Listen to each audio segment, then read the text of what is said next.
കുളനട ഗ്രാമത്തിന്റെ ദാഹമകറ്റുന്ന രാമൻചിറയ്ക്ക് സമീപം മാലിന്യ സംഭരണ കേന്ദ്രം സ്ഥാപിക്കാനൊരുങ്ങി പഞ്ചായത്ത് അധികൃതർ. എതിർപ്പുമായി പ്രദേശവാസികൾ. റിപ്പോർട്ടിലേക്ക്. പത്തനംതിട്ട ജില്ലയിലെ കുളനട പഞ്ചായത്തിലെ 10ാം വാർഡിൽ 6 ഏക്കറോളം വിസ്തൃതിയുള്ള രാമൻചിറ എന്ന ജലാശയത്തിന്റെ പേരിലാണ് ആ പ്രദേശവും അറിയപ്പെടുന്നത്. വേനലിൽ പ്രദേശത്തെ കിണറുകൾക്ക് ജലസ്രോതസ്സാവുന്ന രാമൻചിറയുടെ പരിസ്ഥിതി പ്രാധാന്യം കണക്കിലെടുത്താണ് കേന്ദ്ര സർക്കാരിന്റെ അമൃത സരോവർ പദ്ധതിയിൽ നിന്നും അനുവദിച്ച 40 ലക്ഷത്തോളം രൂപ ചെലവിൽ ചിറ നവീകരിച്ചത്.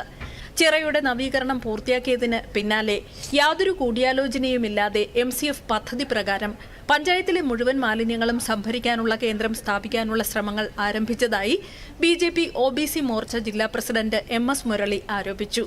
ഇത് ഈ പ്രദേശത്തെ വർഷങ്ങളായുള്ള ഈ കുളം ഇത് നിലനിൽക്കുന്നതുകൊണ്ടാണ് ഇതിൻ്റെ പരിസര പ്രദേശങ്ങളിൽ താമസിക്കുന്നവർക്ക് കുടിവെള്ളക്ഷാമം ഉണ്ടാകാതെ ചൂട് സമയത്തൊക്കെ വെള്ളം പറ്റുന്ന സമയത്ത് പോലും ഇതിൻ്റെ പരിസരത്തുള്ള കിണറുകളിൽ വെള്ളം പറ്റാറില്ല.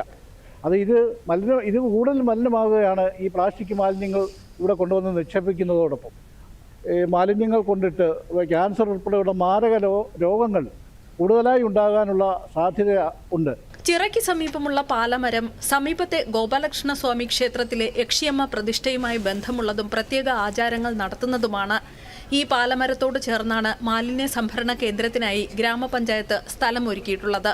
വിവരം ധരിപ്പിക്കാൻ ശ്രമിച്ചപ്പോൾ ഗ്രാമപഞ്ചായത്ത് സെക്രട്ടറി മോശമായാണ് ക്ഷേത്ര കമ്മിറ്റി ഭാരവാഹികളോട് ഇടപെട്ടതെന്ന് ക്ഷേത്ര കമ്മിറ്റി പ്രസിഡന്റ് ദിലീപ് സതീഷ് പറഞ്ഞു. ഞങ്ങൾ പഞ്ചായത്ത് സെക്രട്ടറിയുടെ അടുത്ത് പരാതി കൊണ്ട് ചെന്നപ്പോൾ പഞ്ചായത്ത് സെക്രട്ടറി മോശമായിട്ടാണ് സെക്രട്ടറിയോടും പ്രസിഡന്റിനോടും സംസാരിച്ചത്. ക്ഷേത്രത്തിൻ്റെ ഭാഗമായിട്ട് പരാതിയായിട്ട് ചെന്നപ്പോൾ അത് കഴിഞ്ഞ് ഞങ്ങൾ കളക്ടറുടെ അടുത്ത് പരാതി കൊടുത്തു. അത് കഴിഞ്ഞ് ഇതിൻ്റെ കാര്യത്തിന് ഞങ്ങൾ അന്വേഷിച്ച് പറഞ്ഞത് വാർഡ് മെമ്പറായി പഞ്ചായത്ത് പ്രസിഡന്റ് ഇങ്ങനെയുള്ളവരുടെ സെക്രട്ടറിയുടെ ഒത്താശയുടെ കൂടിയാണ് ഈ പദ്ധതി ഇപ്പോൾ ഇവിടെ കൊണ്ടിരുന്നത്.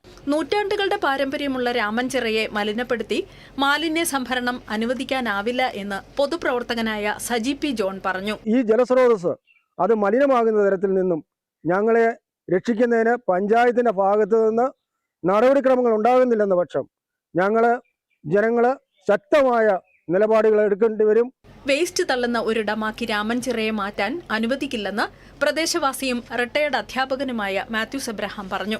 വേസ്റ്റ് തള്ളുന്ന ഒരു പ്രദേശമാക്കിയതിനെ മാറ്റാൻ ഞങ്ങൾ ആരും ആഗ്രഹിക്കുന്നില്ല. ഞങ്ങളുടെ അങ്ങേയറ്റം എതിർക്കുകയും ഇവിടെ അനുവദിക്കുകയില്ല എന്ന് ശക്തമായിട്ട് പറയാൻ ആഗ്രഹിക്കുന്നു. ഗ്രാമസഭയിലോ പൊതുജനങ്ങളോടോ ആലോചിക്കാതെ പഞ്ചായത്ത് അധികൃതർ രഹസ്യമായി എടുത്ത തീരുമാനത്തെ അംഗീകരിക്കാൻ കഴിയില്ലെന്ന് പ്രദേശവാസിയായ MK തങ്കപ്പൻ പറയുന്നു.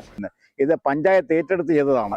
എന്നിട്ട് ആ പഞ്ചായത്തുകാർ തന്നെയാണ് ഇവിടെ മാലിന്യ പ്രളയം കൊണ്ടുവന്നിരിക്കുന്നത്. അതിൻ്റെ രഹസ്യം എന്താണെന്ന് ഈ നാട്ടുകാർക്ക് അറിയില്ല. അത് അറിഞ്ഞാൽ കൊള്ളാവുന്ന ഈ പഞ്ചായത്ത് ഒന്ന് വെളിപ്പെടുത്തണമെന്ന് ഞങ്ങൾ ആഗ്രഹിക്കുകയാണ്.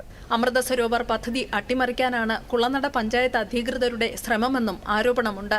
കുളനട പഞ്ചായത്തിലെ മാലിന്യം സംഭരിക്കാൻ കണ്ടെത്തിയ സ്ഥലത്ത് ഇവിടെ മാലിന്യം തള്ളുന്നത് ശിക്ഷാർഹമാണ് എന്ന ഗ്രാമപഞ്ചായത്ത് സെക്രട്ടറിയുടെ ബോർഡ് സ്ഥാപിച്ചിട്ടുള്ളതാണ് മറ്റൊരു വിരോധാഭാസം. ദൂരദർശൻ ന്യൂസ്, പത്തനംതിട്ട.